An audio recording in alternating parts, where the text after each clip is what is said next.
একটি রোড অ্যাক্সিডেন্টে বাসে থাকা দুজন যাত্রী মারা যায়। কার্গো থেকে পরিবারের কাছে লাশ হস্তান্তরের সময়ে দুটো লাশ অদলবদল হয়ে যায়। দ্বিতীয় লাশটি ফিরিয়ে দিয়ে আসল লাশটি উদ্ধার করে আনার জন্য শুরু হয় এক দীর্ঘ জার্নি। আর এই যাত্রাপথে ঘটে যায় অদ্ভুত সব ঘটনা, যা আপনাকে হাসাবে, কাঁদাবে, কখনো বা জীবনের আসল মানে শেখাবে। তাই আসুন জীবন বদলে যাওয়া এক জার্নির সঙ্গী হয়ে আমরাও দেখে আসি পথিমধ্যে কি অদ্ভুত ঘটনা ঘটে। এক ট্রাভেল এজেন্সির মাধ্যমে বাস ভর্তি যাত্রী গঙ্গোত্রীতে তীর্থযাত্রায় যাচ্ছিল। বাসে পাশাপাশি অপরিচিত দুজন বসেছিলেন। জানালার পাশের সিটে বসে মধ্যবয়সী প্রকাশ রাজপুরোহিত তার বন্ধুর কাছে চিঠি লিখছিলেন। পাশের সিটে বসে থাকা বৃদ্ধা তার সাথে গল্প জুড়ে দেওয়ার চেষ্টা করছিল, কিন্তু মিস্টার প্রকাশ একটু গম্ভীর টাইপের ছিল। গল্প করার প্রতি সে তেমন ইন্টারেস্টেড ছিল না। মূলত সে নিজের ছেলের কথা ভাবছিল। ছেলের সাথে দীর্ঘদিন ধরে তার যোগাযোগ নেই। তার ছেলের নাম অবিনাশ। সে একটা আইটি ফার্মে চাকরি করে। যদিও অবিনাশের শখ এবং ইচ্ছা ছিল ফটোগ্রাফার হওয়া, কিন্তু বাবার জেদ আর নন সাপোর্টেড মাইন্ডের কারণে অবিনাশ নিজের শখকে বিসর্জন দেয় এবং বাবার এক বন্ধুর কোম্পানিতে চাকরি নেয়। সেই থেকে গদবাঁধা কর্পোরেট এক জীবন কাটাচ্ছে অবিনাশ। আর তার জীবনের এই রদবদলের জন্যই বাবার সাথে তার এই মন কষাকষি। প্রতিদিনের অফিস, অপছন্দের চাকরি, বসের বকুনি, সবকিছু সামলে ওঠে নিজের শখ আহ্লাদ বলে তার আর কিছুই বাকি নেই। তবে সে একটা মেয়েকে মোটামুটি পছন্দ করে। মেয়েটি বিমানবালার চাকরি করে আর তার বিল্ডিংয়েই থাকে। মাঝে মধ্যে বাড়ি ফেরার সময়ে তার মেয়েটির সাথে লিফটে দেখা হয়ে যায়। তখন আবার সে খুব লজ্জা পেয়ে যায়। তাদের সম্পর্ক এখনও হাই এবং বাড়িতেই আটকে আছে। তো প্রতিদিনের মতো অবিনাশ অফিস শেষ করে বাসায় বসে রেস্ট নিচ্ছিল। তখন তার কাছে ট্রাভেল এজেন্সি থেকে ফোন আসে এবং জানানো হয় বাস অ্যাক্সিডেন্টে তার বাবা মারা গেছে। বুকিংয়ের সময়ে তার বাবা যে ফর্ম পূরণ করেছিল সেই ফর্ম থেকে তারা অবিনাশের নাম্বার পেয়েছে। কাস্টমার সার্ভিস অপারেটর জানায় লাশ আগামীকাল লোকাল এয়ারপোর্টে পাঠিয়ে দেওয়া হবে। অবিনাশ যেন কার্গো থেকে লাশ সংগ্রহ করে নেয়। অবিনাশ কিছু বলার আগেই কাস্টমার সার্ভিস কেয়ারের কর্মীটি কথা শেষ করে ফোন কেটে দেয়। অবিনাশ বিস্তারিত ইনফরমেশন জানার জন্য বারবার ট্রাই করতে থাকে, কিন্তু সেটা কোম্পানির হটলাইন নম্বর হওয়ায় সে পূর্বের জনের সাথে আর যোগাযোগ করতে পারে না। যদিও অবিনাশের বাবার সাথে তেমন ইমোশনাল কানেকশন ছিল না, সে যে বাবার মৃত্যুতে খুব একটা শোকাহত হয়েছে সেটাও না, তবুও ছেলের দায়িত্ব তো পালন করতেই হবে। যাই হোক, লাশ রিসিভ করার জন্য তো একটা ভ্যান গাড়ি লাগবে। তাই অবিনাশ তার বন্ধু শওকতের কাছে যায়। সে শওকতকে জানায় তার বাবা মারা গেছে। শওকত বন্ধু হিসেবে বন্ধুকে সান্ত্বনা দেওয়ার স্বরে বলে, কষ্ট পাস না, এবার আমরা দুজনেই এতিম হয়ে গেলাম। তবে তুই ভাবিস না, তোকে আমি বাবার অভাব কখনো বুঝতেই দেব না। অবিনাশ বিরক্ত হয়ে বলে, আমার বাবা লাগবে না, আপাতত তোর ভ্যানটা লাগবে বাবার লাশ আনার জন্য। এটা শুনে শওকত ভ্যান দিতে রাজি হয়ে যায়। এমনকি সে নিজেও অবিনাশের সাথে যেতে চায়। পরের দিন তারা কার্গো অফিসে গিয়ে সব রিকোয়ারমেন্ট কমপ্লিট করে কফিন সংগ্রহ করে নেয়। অবিনাশ শওকতকে জিজ্ঞেস করে আশেপাশে কোনো ইলেকট্রনিক টার্মাটরি আছে কিনা, যেখানে লাশটা সৎকার করা হবে। শওকত তাকে একটা শ্মশানে নিয়ে যায়, যেখানে ইলেকট্রনিক টার্মাটরির ভেতরে লাশ সৎকার করা হয়। কিন্তু লাশ সৎকারের আগে শেষ দর্শনের জন্য কফিন খুলতেই তারা হতভম্ব হয়ে যায়, কারণ এটা মিস্টার প্রকাশ রাজপুরোহিতের লাশ না, বরং তার পাশে যে বৃদ্ধা মহিলা বসেছিল তার লাশ। কার্গো থেকে ভুলক্রমে লাশ অদল বদল হয়ে গেছে। অবিনাশ পড়ে যায় আরেক বেকায়দায়। সে কার্গো অফিসে গিয়ে স্টোর কিপারের সাথে ঝামেলা বাঁধিয়ে দেয় আসল লাশ ফিরিয়ে এনে দেওয়ার জন্য, কিন্তু স্টোর কিপার উল্টো অবিনাশকেই দোষারোপ করে। সে কফিন নেওয়ার সময়ে কেন চেক করে নিল না। স্টোর কিপার স্পষ্ট জানিয়ে দেয় তারা কোনো সাহায্য করতে পারবে না।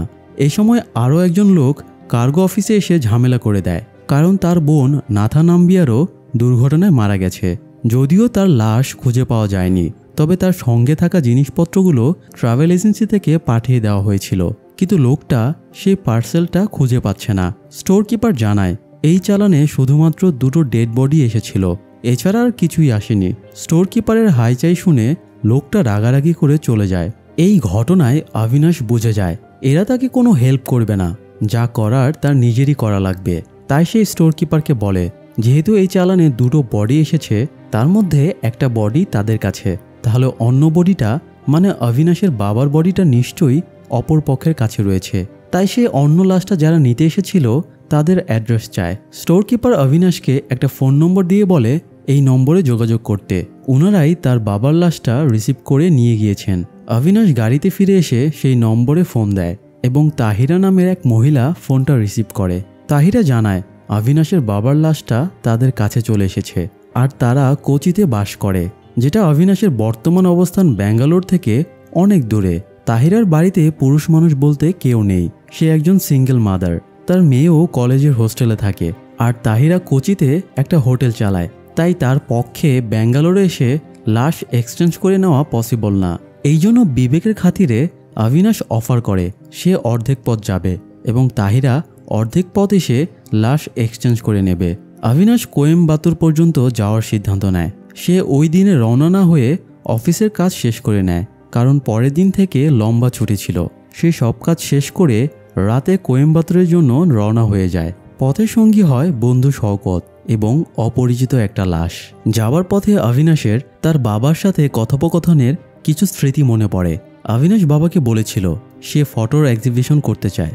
এতে বাবা খুব রেগে গিয়েছিল আর বলেছিল নতুন কোনো এক্সপেরিমেন্ট করার বয়স তার আর নেই, এসব করে প্রতি মাসে টাকা পয়সা পাবে কিনা তারও নিশ্চয়তা নেই। অবিনাশ সফটওয়্যার ইঞ্জিনিয়ারিংয়ে টপ ক্লাস রেজাল্ট করেছে, তাই তার আইটি ফার্মে ঢোকা উচিত। অবিনাশ বলে ফটোগ্রাফি তার ভালোবাসার জায়গা, সে এটাই পছন্দ করে। কিন্তু তার মধ্যবিত্ত বাবার কাছে এই ঠুনকো শখের কোনো মূল্য ছিল না। তিনি অবিনাশের সাথে ব্যাপক রাগারাগি করেন। মূলত এটাই ছিল অবিনাশের সাথে তার বাবার শেষ বোঝাপড়া। এরপরে সে নিজের শখকে মাটি চাপা দিয়ে দেয়। যাই হোক, যাত্রা পথে রেস্ট নেওয়ার জন্য তারা একটা ধাবাতে থামে। তখন অবিনাশের কাছে তাহিরার ফোন আসে। তাহিরা খুব বিচলিত হয়েছিল, কারণ সে তার মেয়ে তানিয়ার সাথে কন্ট্যাক্ট করতে পারছিল না। তানিয়া পরশু নানির মৃত্যুর কথা শুনেই আপসেট হয়ে পড়েছিল। তারপর থেকে তার সাথে আর যোগাযোগ করা যাচ্ছে না। অবিনাশ জিজ্ঞেস করে তানিয়া কোথায় থাকে। তাহিরা জানায় তানিয়া ওটিতে এসএফএস কলেজে পড়ে আর সে কলেজের হোস্টেলে থাকে। অবিনাশ বলে ওটি তো তাদের আসার পথেই পড়বে, তাই সে তানিয়ার কলেজে নেমে তার খোঁজ খবর নিয়ে আসবে। প্রয়োজনে সে তানিয়াকে সঙ্গে নিয়ে কোয়েম্বাতুরে যাবে। এটা শুনে তাহিরা একটু আশ্বস্ত হতে পারে। শওকত অবশ্য অবিনাশের একটু বিরোধিতা করে, কারণ একে তো তারা অপরিচিত একটা লাশ গাড়িতে নিয়ে ঘুরছে, তার উপরে আবার একজন মেয়েকে খুঁজে বের করতে হবে। সে তো আর জনসেবা করতে নামেনি, সবার দায়িত্ব নিজের কাঁধে নিয়ে রাখেনি।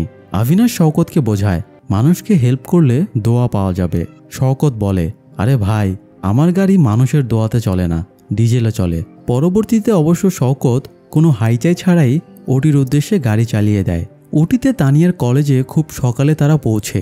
কলেজের ক্যাম্পাসে নামতেই অবিনাশ দেখতে পায় একটা উস্কো খুস্কো মেয়ে বয়েজ হোস্টেলে জানালা দিয়ে বেরিয়ে আসছে।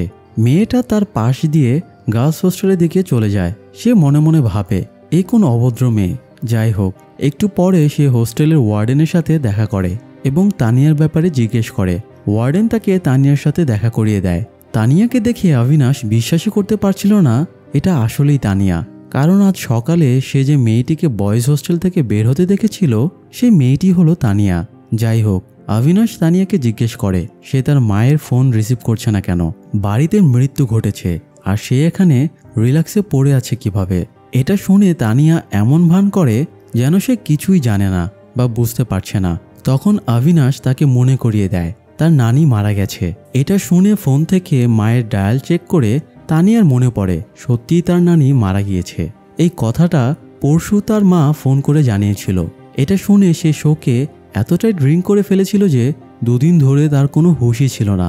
নেশার চোটে সে সব ভুলে গিয়েছিল। আসলে তানিয়া ডোন্ট কেয়ার টাইপের একটা লাইফ লিড করে। সে এমনভাবে নিজেকে বানিয়েছে যে সব কিছুতেই সে প্যারাহীন থাকতে চায়। যাই হোক, অবিনাশ তানিয়াকে লাশ বদলে যাবার ঘটনাটা জানায় এবং বলে তানিয়ার নানি এখন তাদের ভ্যানেই রয়েছে। এটা শুনে তানিয়া ভ্যানে ওঠে, কফিন খুলে নানিকে কিছুক্ষণ দেখে, তারপর নেমে এসে কয়েক মিনিট থামতে বলে। সে রেডি হয়ে আসছে, সেও তাদের সাথে যাবে। তানিয়া রেডি হতে গেলে শওকত অবিনাশকে বলে সে তানিয়াকে তাদের গাড়িতে নিতে পারবে না, কারণ তানিয়া ছোট প্যান্ট পরে আছে, তার পুরো পা দেখা যাচ্ছে। সে এরকম কাউকে গাড়িতে কোনোভাবেই জায়গা দেবে না। অবিনাশ পড়ে যায় বেকায়দায়। সে তানিয়াকে কিভাবে বলবে তোমার পাগুলো ঢেকে নাও। শেষে অবিনাশ কৌশলে তানিয়াকে বলে রাস্তায় ঠান্ডা পড়তে পারে, তাই তানিয়ার পুরো শরীর ঢেকে নেওয়া উচিত। এটা শুনে তানিয়া উল্টো তাকে বেয়াদব বলে, কারণ তানিয়ার রুলসই ছিল আমার শরীর আমার ইচ্ছা টাইপের। তানিয়া সোজা ভ্যানে উঠে পড়ে এবং শওকতকে ড্রাইভার বলে সম্বোধন করে বলে ড্রাইভার গাড়ি স্টার্ট করো। একে তো হাফ প্যান্ট পরে গাড়িতে উঠেছে, তার উপর আবার তাকে ড্রাইভার বলে সম্বোধন করছে। তাই শওকত খুব ক্ষেপে যায় আর বলে, পাজি মেয়ে, আর একবার যদি আমার সাথে মিসবিহেভ করিস তাহলে তোর নানির সাথে তোকেও কফিনে ঢুকিয়ে দেব। এই বলে শওকত রাগ করে গাড়ি থেকে নেমে যায়। অবিনাশ অবস্থা বেগতিক দেখে হাত জোর করে শওকতকে অনেক আকুতি মিনতি করার পরে সে তানিয়াকে গাড়িতে নিতে রাজি হয়। শওকত তানিয়াকে সাবধান করে দিয়ে গাড়ি স্টার্ট করে দেয়। তানিয়ার নানির শরীর পচতে শুরু করেছিল, তাই বরফ নেওয়ার জন্য তারা একটা বরফ কলের সামনে থামে। কফিনের ভেতরে বরফ রাখার সময়ে তানিয়া কফিনের ভেতরে একটা বক্স খুঁজে পায়। বক্সের ওপরে লাথা নাম্বিয়ারের নাম লেখা ছিল আর কোট্টামের একটা ঠিকানা দেওয়া ছিল। বক্সটা সে অবিনাশকে দেয়। বক্সের ওপরে নাম দেখে অবিনাশ বুঝতে পারে এটা সেই লোকটার বোনের, যে লোকটা সেদিন কার্গো অফিসে এসে পার্সেল না পেয়ে ঝামেলা বাঁধিয়েছিল।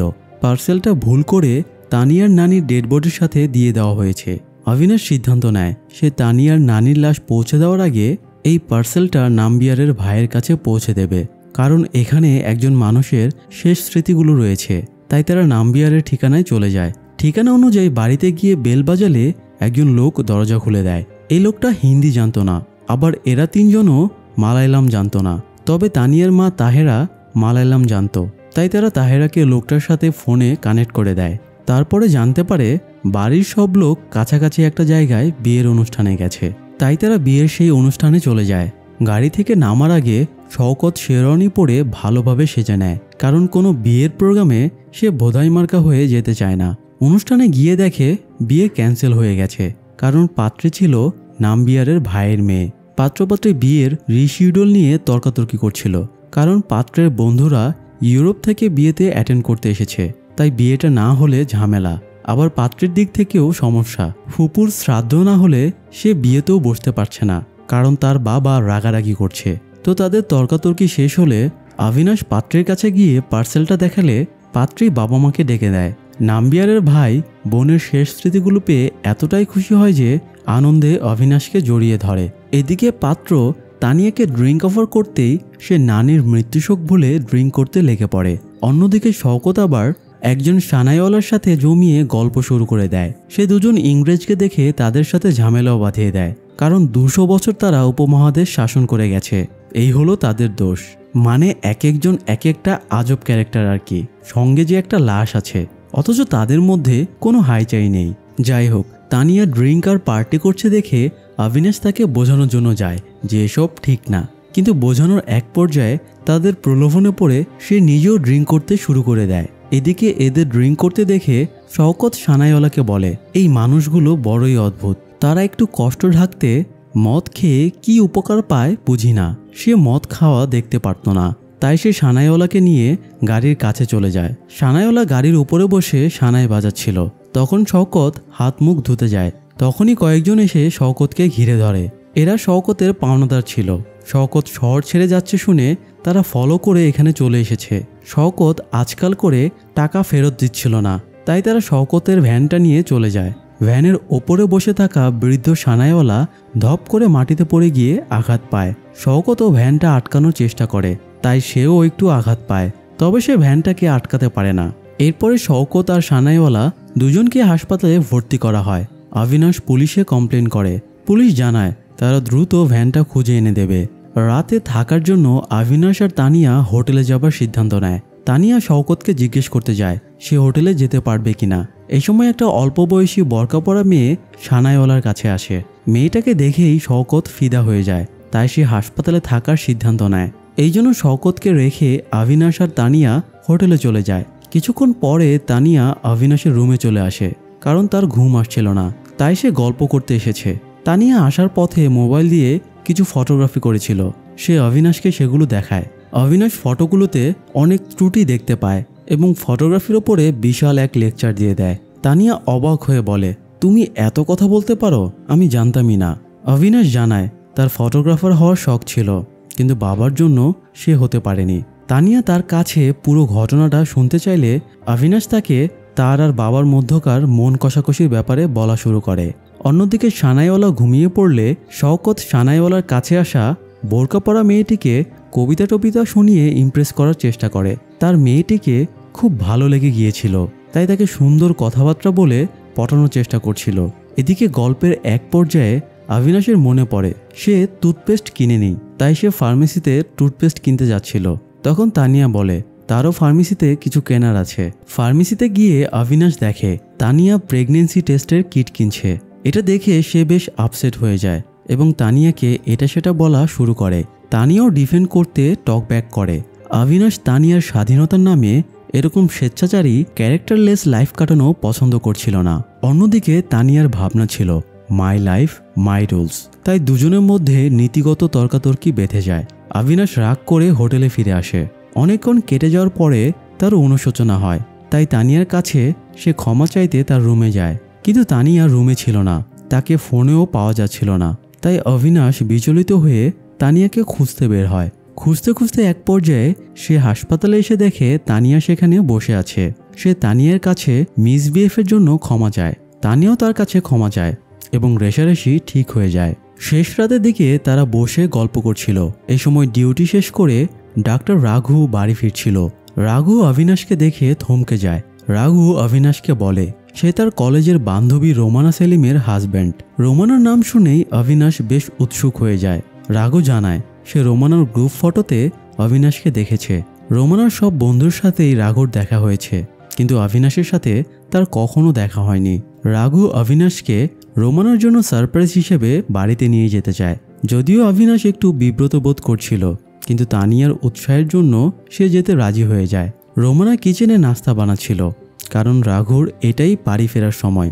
রাঘু রোমানাকে ডাকলে সে বাইরে এসে অবিনাশকে দেখেই বাকরুদ্ধ হয়ে যায়। সে সত্যিই সারপ্রাইজড হয়ে গিয়েছিল। কলেজের গ্র্যাজুয়েশন শেষ করার পরে এই প্রথম তাদের দেখা হচ্ছে। তাছাড়া রোমানা অবিনাশকে পছন্দ করত, তাই পুরনো আবেগও তাকে একটু নাড়া দিয়ে ওঠে। তবুও নিজেকে সামলে নিয়ে রোমানা স্বাভাবিক আচরণই করে, কারণ রাঘু হাজব্যান্ড হিসেবে পারফেক্ট ছিল। সে রোমানাকে কখনো কোনো কিছুর অভাব বুঝতেই দেয়নি। নাস্তা রেডি হলে সবাই একসাথে খেতে বসে। খাবারের টেবিলেও তারা সবাই মিলে অনেক আনন্দ করে। অন্যদিকে শওকত বোরকাওয়ালি মেয়েটার পিছুই ছাড়ছিল না। ক্যাফে থেকে শুরু করে সব জায়গায় তাকে স্টক করছিল। মেয়েটাও শওকতের মতিগতি বুঝতে পেরে বেশ আনন্দ পাচ্ছিল।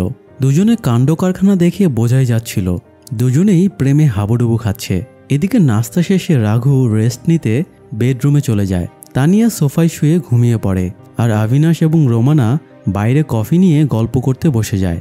দুজনের মধ্যে টুকটাক ভালোই কথাবার্তা হয়। অবিনাশ রোমানার কাছে ক্ষমা চায়, কারণ কলেজে সে রোমানার প্রেমের প্রপোজাল ফিরিয়ে দিয়েছিল।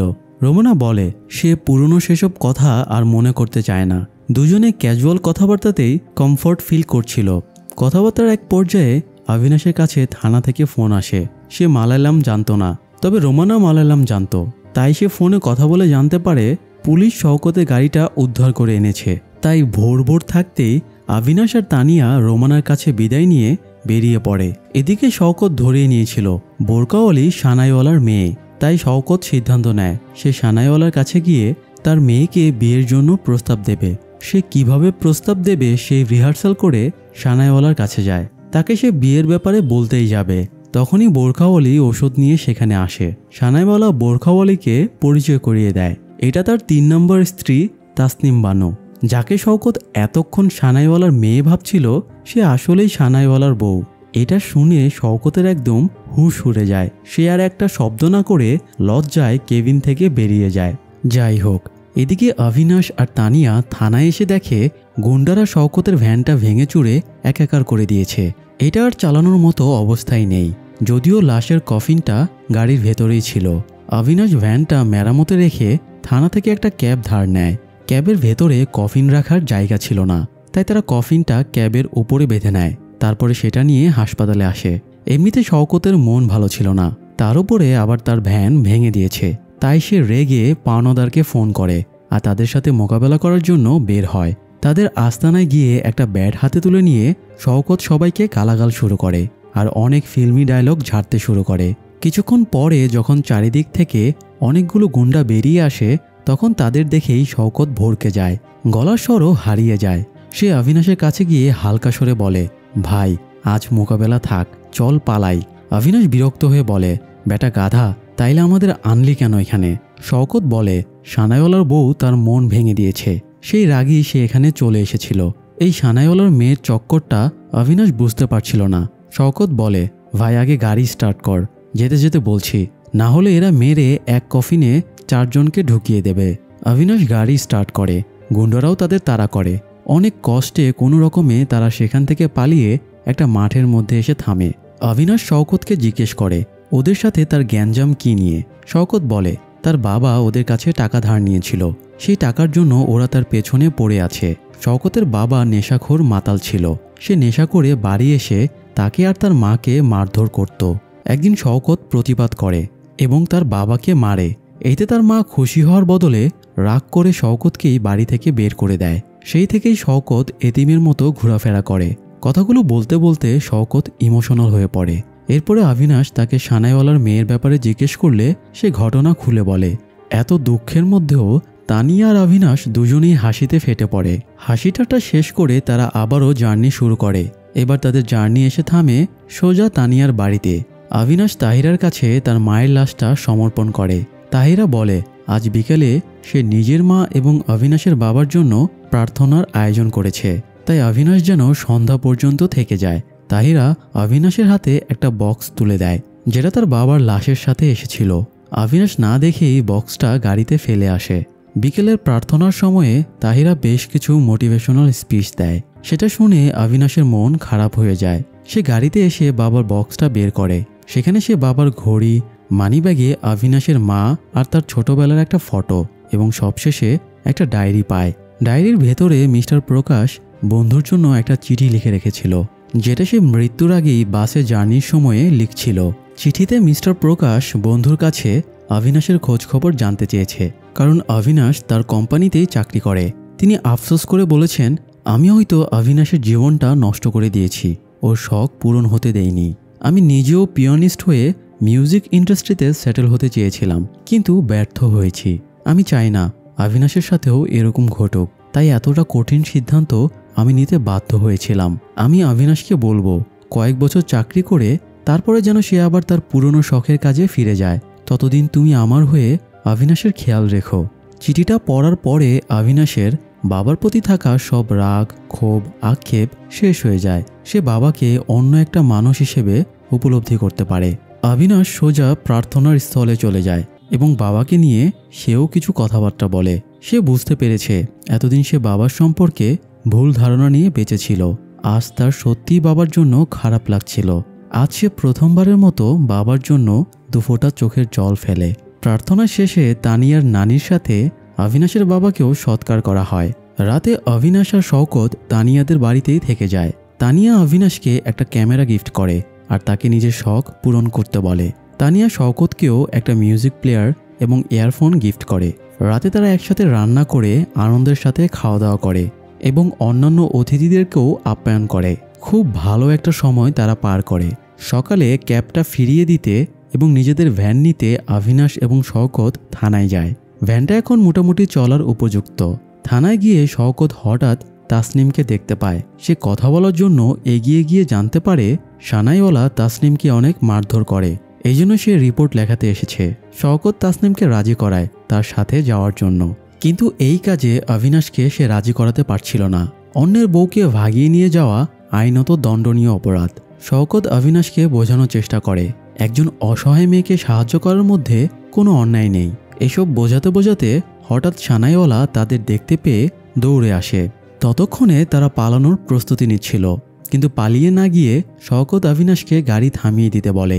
সে তাসনিমকে মনের কথা জানিয়ে দেয়। তাসনিমও নিজের কাছে ক্লিয়ার ছিল, তাই সানাইওয়ালা তাদের কাছে আসতেই তাসনিম তাকে 3 তালাক দিয়ে দেয়। তারপরে তারা গাড়ি ছুটিয়ে সোজা নিজেদের শহরে ফিরে আসে। এরপরে তারা নিজ নিজ স্বাভাবিক জীবনে ফিরে আসে। পরের দিন অবিনাশ অফিসে যেতেই গতানুগতিক বসের বকা খেতে থাকে। অবিনাশের বর্তমান বস ছিল তার বাবার বন্ধুর ছেলে। সে প্রায় অবিনাশকে খোঁচা দিয়ে বলতো, শুধুমাত্র আমার বাবার রেফারেন্সের কারণে তুমি এই কোম্পানিতে টিকে আছো। অবিনাশ এতদিন সব মুখ বুজে সহ্য করে এসেছে, কিন্তু আজ তার কোনো পিছুটান নেই। সে উল্টো বসের সব কথার পাল্টা জবাব দিয়ে চাকরি থেকে রিজাইন দিয়ে অফিস থেকে বেরিয়ে আসে। অবিনাশের মতো তার এক কলিগও এই চাকরিটা পছন্দ করতো না। সে অবিনাশের কাছে এসে জিজ্ঞেস করে সে এটা কিভাবে করলো। অবিনাশ হেসে বলে, খুব ইজি, ট্রাই করেই দেখো। এই বলে সে চলে আসে। এরপরে কয়েক মাস কেটে যায়। অবিনাশ ফুল দমে ফটোগ্রাফি শুরু করে সে একটা এক্সিবিশনেরও আয়োজন করে। তার সাথে তার কলিগও সেখানে যোগ দেয়। অবিনাশ তাহেরা এবং তানিয়াকে ইনভাইটেশন পাঠায়, তাই তারাও এক্সিবিশন দেখতে আসে। অবিনাশ তাদের সাথে তার ক্রাশ বিমানবালার পরিচয় করিয়ে দেয়। এদিকে শওকতও খুব আনন্দের সহিত তাহেরা এবং তানিয়াকে তার বউ তাসনিমের সাথে পরিচয় করিয়ে দেয়। একটা অপ্রত্যাশিত জার্নি বদলে দেয় সবার জীবনকে। সবাই খুঁজে নেয় তাদের স্বপ্ন পূরণের রাস্তা, যে রাস্তায় গেলে পথ ভুল হওয়ার কোনো সম্ভাবনা নেই। দর্শক, জীবনে চলার পথে সঠিক রাস্তাটা চুজ করুন, তাহলে অনেক বাধা বিপত্তি থাকলেও আপনারা কখনো ভুল গন্তব্যে পৌঁছাবেন না। জীবন আপনাদের সঠিক গন্তব্যেই পৌঁছে দেবে। সবার জীবন সুন্দর ও সুখের হোক, এই কামনা রেখেই আজকের আয়োজন শেষ করছি। দেখা হবে পরের আয়োজনে। ততদিন পাশেই থাকুন। ধন্যবাদ।